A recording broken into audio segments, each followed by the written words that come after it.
Gmar Chatima Tova, everybody. גמר חתימה טובה. So let me begin this evening with a short story. According to this story, an elderly couple had dinner at another couple's house, and after eating, the wives left the table and went into the kitchen. The two gentlemen, Harry and Mo, were talking when Mo said to Harry, "Last night we went out to a new restaurant and it was really, really great. I would highly recommend it to you." To which Harry answered, "Great. What's the name of the restaurant?" Mo remained in silence for a while. He thought for a minute, maybe even for 2 minutes, and finally he asked, "What's the name of that flower that you give to someone you love? You know, the one that is red and has thorns."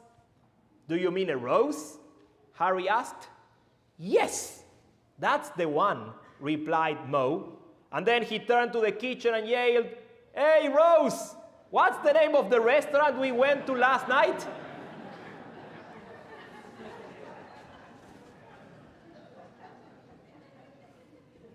Now, I don't know if you remember, and that would be a nice twist to the whole joke. I know that Trent remembers, right? There you go.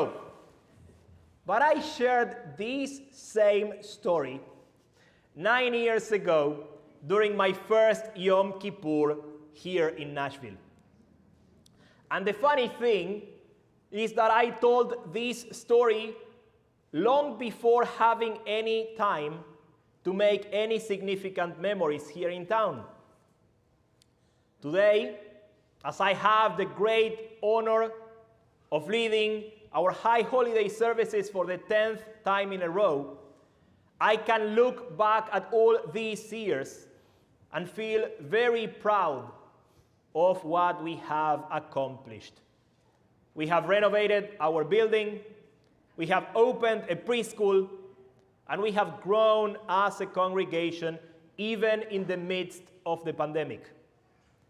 We were the first synagogue in Middle Tennessee to host an iftar dinner for the local Muslim community, and our congregation has sent multiple delegations to Washington in order to strengthen the relations between the United States and Israel. Personally, I had the honor of officiating at wonderful weddings, and then a few years later, to be invited to the naming ceremonies of the kids born to those couples. I have seen how many of our Bnei Mitzvah have continued with their Jewish education and have become teachers' aides here at Beit Miriam and inspiring counselors at Camp Ramah. Finally, I have also shared in the pain of many of our families as we have mourned a lot of inspiring people who were and continue to be an intrinsic part of our dear congregation. As you may imagine, not every day during the last 9 years has been a walk in the park, but I have learned to count my blessings. Sometimes, when talking to colleagues from all over the country, I can see in their eyes how some of the things that we were able to accomplish here sound like science fiction on the other side of Zoom. We have been very lucky, even if we have worked hard to get where we are. I know that I have been very lucky, and I am truly grateful for that. The high holidays are a great season to reflect about these and other things. During these days, we are supposed to engage in a thorough accounting of our souls, checking what we did right and also what we could have done better. So in his Ilchot Teshuvah, in his laws of repentance, Maimonides divides the human family into basically two groups. Those whose merits are bigger than their transgressions are called the righteous, and those whose transgressions are more numerous than their merits are called the wicked. But then Maimonides adds a third category and calls it the Beinonim, or the in-betweeners. These in-betweeners, these Beinonim, are those whose merits and wrongdoings are evenly balanced. Perhaps it also includes all those who are not keeping score of how good or bad they were throughout the year, and maybe also those who are humble enough to be clueless regarding God's ways of keeping tabs. In any case, I guess that most of us would fit into this third category. Most of us know that we are not saints, but we also refuse to believe that we are wilde hayes. Okay, we are not wild beasts. Well, I hope that you think that you are not wild beasts. And so, given that we are no saints and no wilde hayes, this is why during the high holidays we are called to look back and reminisce. We are invited to revisit the good, the bad, and the ugly, all of it with no exceptions. As we remember our past, Judaism is asking us to engage in a bittersweet kind of spiritual exercise. While some people might like to emphasize only the bright days and pat themselves on their backs, forgetting to review their less successful times, and others may prefer to be extremely harsh on themselves, obsessing over their faults and punishing themselves for everything that didn't go according to their plans. The Jewish tradition teaches that neither one of those options represents a healthy approach to the spiritual homework that is required from us. A meaningful process requires both the bitter and the sweet, our victories and our defeats, the joys and the sorrows that shape our lives. Why? Because we are the total sum of our smiles and our tears, of our darkness and our light, of our hopes, and also of our despair. The point here is that only when we can accept who we are, we can then understand what Maimonides prescribes for us, the Beinonim, the in-betweeners, especially during the high holidays. If we have to see ourselves as being evenly balanced between innocence and guilt, then everything is reduced to something very specific, which has the potential to tip the scales. So, if the next thing we do is to embrace the dark side of the force, then we may end up taking ourselves and everyone we know down to a very gloomy place. But if we choose wisely, if the next thing we do is a mitzvah, if the next time we have a chance we invest in acts of loving kindness, then we can bring relief to our souls and also a measure of redemption to the whole world. This piece of wisdom is huge, because in a world that seems to strip us from our autonomy and free will at every step of the way, Judaism empowers us by reminding us that our actions matter and that our presence matters as well. Judaism believes in the awesome power that can be unleashed even through the tiniest of our actions and our deeds. We may not have unlimited freedom to do whatever we want, whenever we want to, but we have more than just a say in the way we want our personal realities to be. We may not be able to define all the specific circumstances that are part of our lives, but we can still decide how to respond to those circumstances.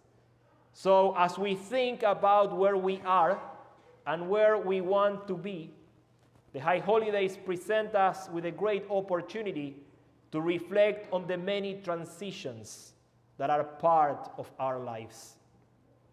According to the American author Bruce Feiler, the average American person goes through some sort of transition every 12 to 18 months. Most of these disruptions are not necessarily life-changing events, but every now and then we face what Feiler calls lifequakes. Lifequakes are tipping points that create fundamental shifts in the direction of our lives. They are massive, they are messy, and often they are profoundly miserable. And obviously, following the ever-ruthless Murphy's Law, they can happen at very inconvenient times. Some of them are the result of changes that we are willing to embrace, like, for example, taking a new job or moving to a new house. But others come to us unexpectedly, like getting fired or struggling with a life-threatening illness or having to go through a nasty pandemic.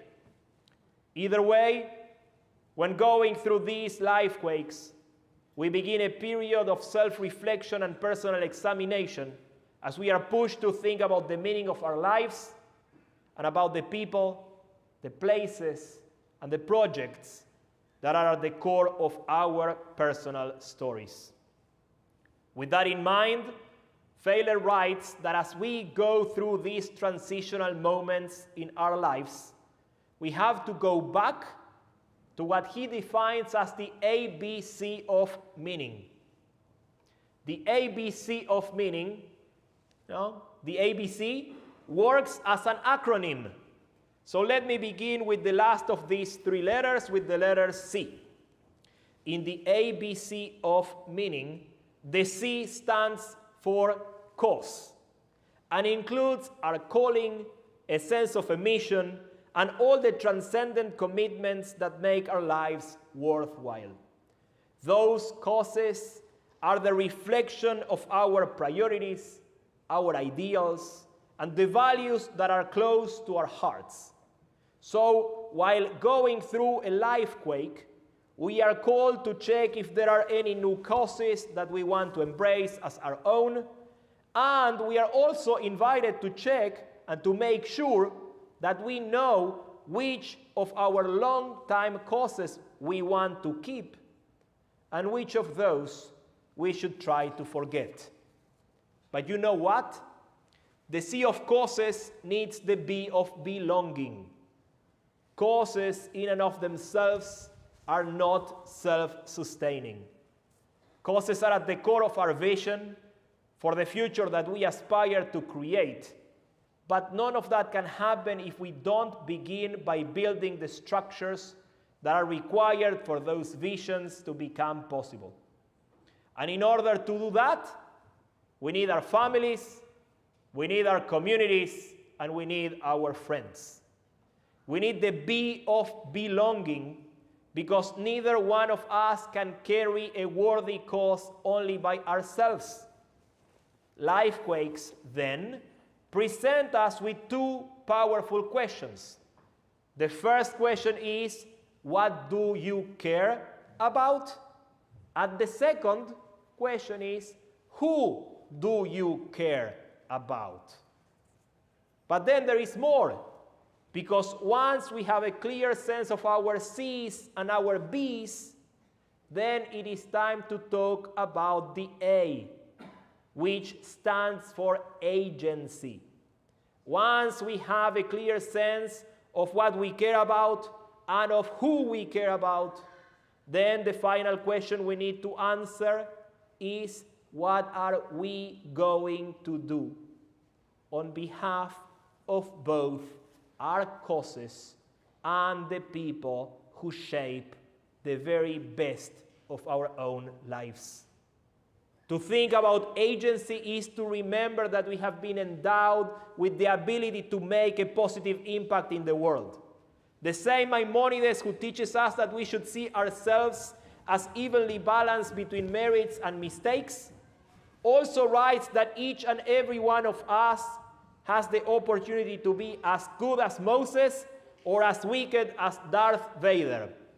But actually, he speaks about King Jeroboam, but I guess that it would be better if I stick to the Star Wars movie.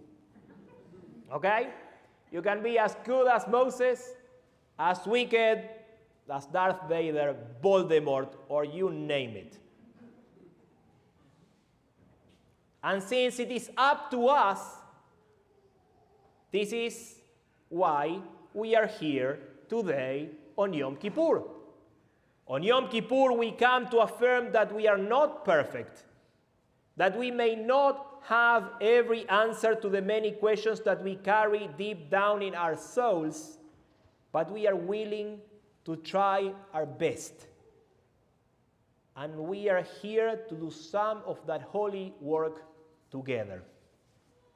So today, whether you are going through minor transitions or through a massive lifequake in your own life, I want to invite you to think about your personal story.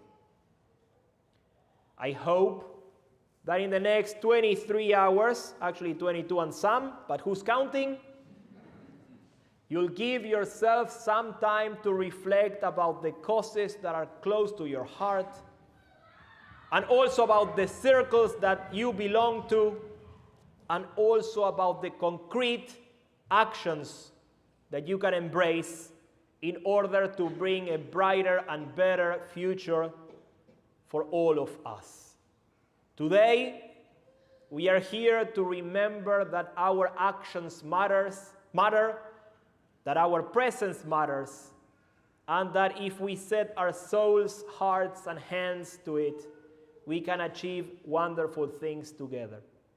It is in that spirit that I pray and I ask God to bless us all with the courage, the intuition, and the strength to embark in this meaningful journey, and that we may be granted the chance to choose wisely, as we recall that our next action has always the potential to tip the scales, to bring relief to our souls, and even a measure of redemption to the whole world. Gmar Chatima Tova Utzom Kal, may we all be inscribed and sealed in the book of life, and may our fast be easy, be meaningful, be blessed. Amen.